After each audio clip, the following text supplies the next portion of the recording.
Yes, oh yes, we are already in the middle of March. This is Alvin Ignacio, the diva that you love.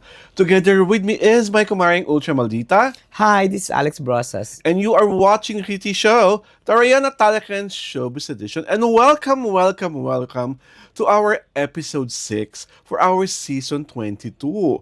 So Mare, kamusta ka naman tong buong week na ito? I'm good.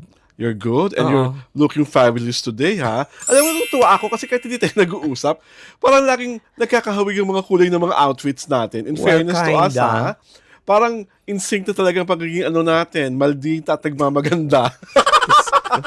At eto na, para sa aming easy round, pag-uusapan namin ng, of course, ang katanging si Richard Gutierrez na parang sa kanyang mga anak at sa kanyang mga pamilya ay hari siya talaga. Dumalo ako sa paglulunsad ni Richard Gutierrez bilang ambassador ng isang online game, yung King.ph. At ito ang na-realize ko. Mas lalo siyang gumagwapo as he ages. Talaga. Ang gwapo niya at ang totoo ng kagwapuhan niya ay ang ating kaibigan, lagi nanonood ng reality show, si Bobby Requintina. Talaga? Super crush niya pala si Richard. Ano? Super crush niya. Talagang hindi niya napagilan. Sinabi talaga kay June Lale na June, ang gwapo-gwapo ng alaga mo. Nakakaloka. Hindi ko kinakay si Bobby. Yun lang pala ang mga type.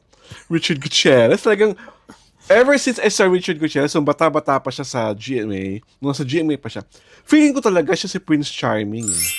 Tapos, as he ages, lalo siyang gumagwapo. Meron nga siyang picture sa Facebook na nakahubad. Tapos dadala Zazie.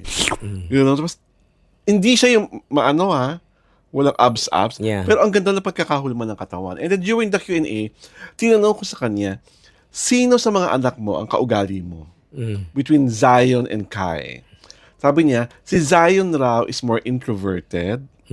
Mas mahilig maglaro ng mga puzzles, kung ano-ano, mahilig nang magbasa ng books this early. Tapos si Kai yung mas extroverted. Malaro, malambing, maganon. Tapos tinanong rin namin, kamusta yung co-parenting nila ni Sarah Labati? Wala raw problema sa co-parenting. And we also asked him if given that time, papayagan niya bang mag-artista yung dalawa niyang mga anak na lalaki. Ang sabi ni Richard, gusto niya muna matapos yung academics. Matapos yung pag-aaral, pagkatapos ng pag-aaral. Typical father. O, di ba? Pagkatapos ng pag-aaral, kung okay na, di sige. Mas importante, gusto niya makatapos ng pag-aaral. Tapos, tinanong ko rin siya, kasi di ba may bago siyang show? Ano ang bago nilang show ni Gerald? Duty, Blood versus Duty. Blood versus Duty. Tinanong ko sa kanya, yung Incognito Kako has raised the bar as far as doing action series are concerned. So sabi ko, conscious effort ba to? Sabi niya, oo.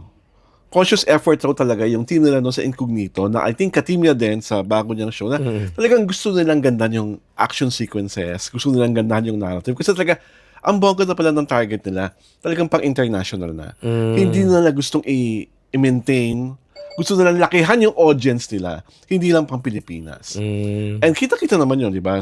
Incognito is very nice. Actually, it all started dun sa Ironheart. Yes. Yun ang nagsimula. Parang yun ang trilogy, Ironheart, Incognito, tapos tong bagong show. Sabi ko, ginagawa mo pa ba yung mga stunts mo? Kasi I remember, nung araw, sabi ko, natandaan ko, ang mami mo, nung naglulupin ka pa sa GMA, ikaw nakasabit mismo sa helicopter. Takot-takot ang mami mo.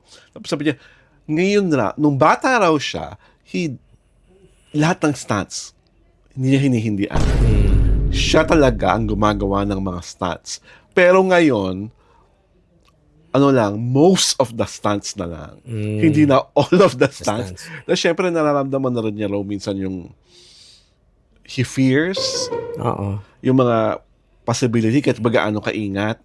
So ngayon talaga, he's very, very careful now. Saka, he's really enjoying. Tapos, happy siya dun sa teaser na lumabas para Blood versus Duty. Sa Blood versus Duty. He's very, very happy about it. Ikaw sa tingin mo, Mare, pag pinalabas to, bonggang-bongga din. Oo naman. Actually kasi dapat pantayan o lagpasan yung mga stunts sa Incognito. At saka yung The Iron Heart. Oo. Di ba? Kasi yung The Iron Heart, siyang bida doon eh. Mm-mm.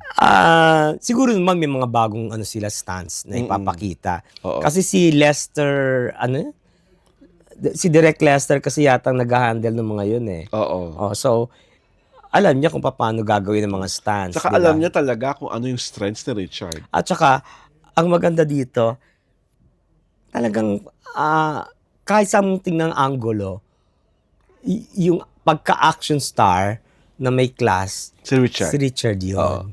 Di ba? Kasi there are action stars, of course, so many, di ba? Pero siya yung a cut above the rest eh. Di ba?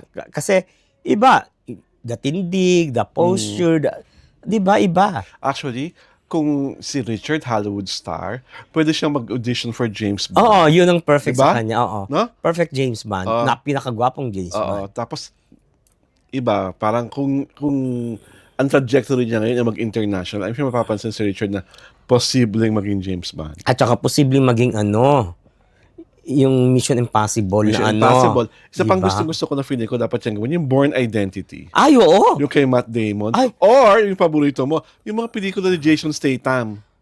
Oo, Jason Statham na. Di ba? Yung mga bakbakan talaga. Malala ang mga stunts ng mga pelikula ni Jason Statham. Oo, that's my favorite. Tsaka yung, alam mo ba, trivia sa akin, yung Born series, Pinanood mo lahat. pinanood ko lahat, binabalik-balikan ko lahat. Yes. Ang maganda kasi sa Born series, na sana makuha ng mga gumagawa sa akin, yung kwento. Diba grabe yung espionage, grabe yung intriga. Hindi mo talaga alam. At saka hindi. Hindi mo talaga alam yung harap mo pagkakatiwalaan mo. Each time, they develop a new story. Yes. Kasi 'di ba, Born Identity, Born Supremacy, Born Ultimatum, diba, ang daming born yan eh. Parang 5 yata. Pero each time, you look forward to seeing it kasi nga, may bago. may bago. There's something new to offer. Bago yung kwento. Diba? And I hope, gano'n ang magagawa. At ginastusan kasi iba-ibang bansa talaga, di ba? Diba, ginawa naman yan sa Incognito, di ba? Nag-Italy, nag-Japan. I'm sure mas mabongga tong, baka mas ibang bansa pa ang pupuntahan nito sa bago lang show. And speaking of his King.ph, ang gusto lang talagang ipamahagi ni Richard because I asked him, ano ang mensahe mo sa mga taong unang magta-try nito? Gusto niya lang talaga is to do gaming responsibly. Yun ang gusto niyang ikintal sa mga utak, lalo na ng kanyang mga fan na susuporta sa King.ph. Kaya Richard, talagang hari ka para sa lahat. At ang mas hari naman at Reyna para sa amin kumaring ultra maldita ay ang aming mga letter senders. Kamusta naman ating mga letter senders? Basa, Mare. Fernando Crisostomo, I miss your show for a long time. Now I'm back, enjoying watching my favorite showbiz talk show. Wow. Alam mo si Diba? Fernando Crisostomo is one original. Ah. Isa sa mga original na laging... Is the name real? I don't know if it's real, pero kung real yan, Fernando, we so love you. At ito pa, mula kay Miss Valerie A. I really like you too. Aww. Hindi na rin ako nanonood ng... Kasi parang Kim Pao lang ang binabalita doon. Bakit pa balita ng mga pakilig? Hindi naman umaamin. Kasi nga private. Di mag-private na lang sila, wala nang balita na pakilig. Ay, Valerie. Ang aga-aga lang mamataray ka. Hindi ko na pinangalanan yung online program na isa kasi baka mamaya sabihin nila ginagamit namin sila, di ba? Ang nakakaloka doon, tama naman ang opinion mo at very valid na kung privado, huwag na magpakilig. Basa, Mare. From Michael Yee. Tama, Madam Alex. Lalamunin talaga ng buhay ni Nadine Lustre si Kim. Pagdating sa pag-arte, Urian Best Actress. Kaya yung among other awards, si Kim, hindi pa nagkaka-Best Actress for any movie kahit MIFF lang. MMFF lang. Siguradong nai-insecure talaga ang mga Delulu Kim Pao fans sa team up ni Paolo kay Nadine. Ang saya nito. Gosh. Gasha, hindi po sa amin galing ang mga komentar na yan. Galing po sa mga makatalino at enlightened subscribers ng Kitty Show. At saka aminado sila. Talagang aminado tong commenter na si Michael. lalamunin Mikel. talaga. Oo, di ba? At talaga namang wala pang best actress si Kim. Wala na ba? Parang wala pa. Alam Sa ko, movies lang yata, pero sa ano meron? sa TV. Oo. Pero pinag-uusapan dito yung award-giving bodies na prestigyoso. Urian is Urian. Oo. Diba? You cannot You cannot argue with that kind of Pag nagkaurian ka, made ka na. made ka na. Oo. And siya yata bata-bata pa nagkaurian na, 'di ba? Diba? Bago-bago pa. Oo. Diba? That's something. That's yung movie nila ni James, yung una niyang Urian eh. Talaga? Siya nanalong Best Actress.